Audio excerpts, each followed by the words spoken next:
Okay, in this example on functions, we're going to be looking at the graph of f of x equals to minus 4x squared plus 9 and g of x equals to 2x plus 3.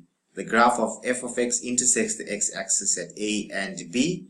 The graph of g intersects f at a and d.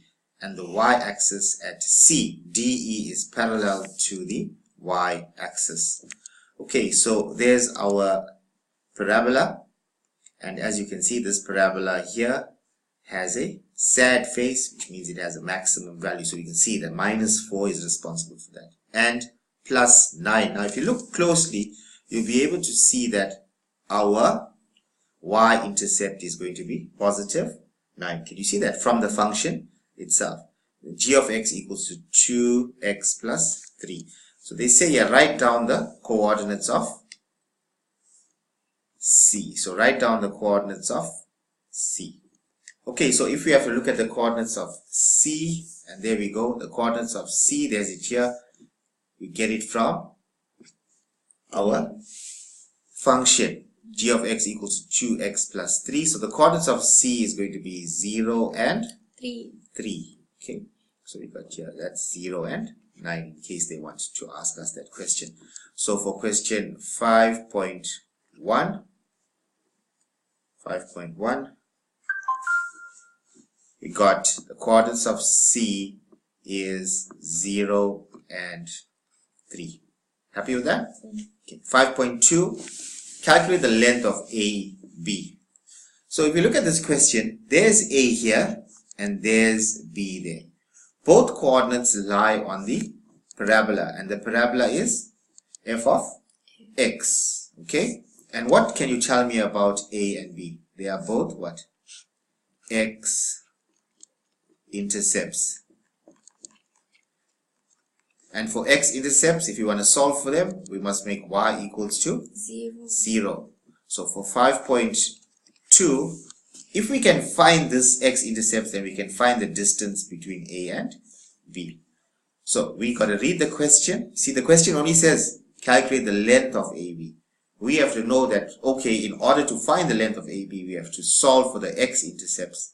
And how do we solve for the x-intercepts? We have to now make y equals to 0 for our function. And that's for all functions. If you want to find the x-intercept, you make y equals to 0 and solve for x. So we say 0 equals to minus 4x squared plus 9.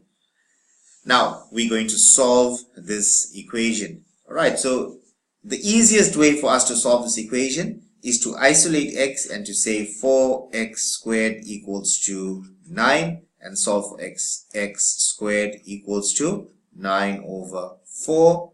Therefore, x equals to plus minus square root of 9 over 4. So basically, in order for us to solve for x, we have to take the square root of both sides. And because this function is a parabola, we have to say plus minus the square root of 9 over 4. We're going to get a positive and a negative answer. So it's plus minus 3 over 2. Therefore, my A coordinate will be minus 3 over 2 and 0.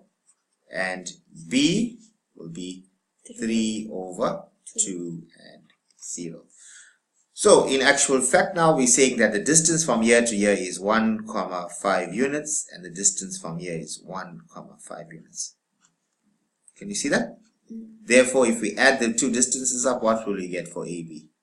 AB is going to equal to 1.5 plus 1.5 equals to 3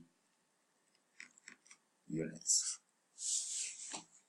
That's it. For 5.3,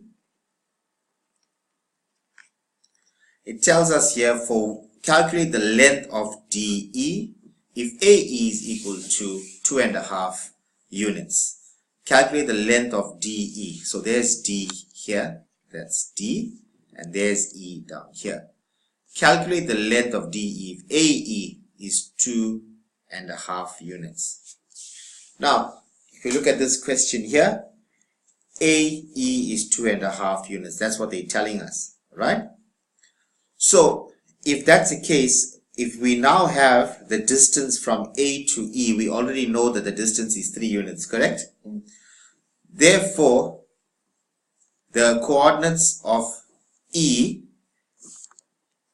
we can work it out to be, that is, if the distance here is 3 units, so from there to there is 3 units, we want to find now if A is 2.5 units, so what will this be? Let's think very carefully. So E will be 1 and 0. Reason for that?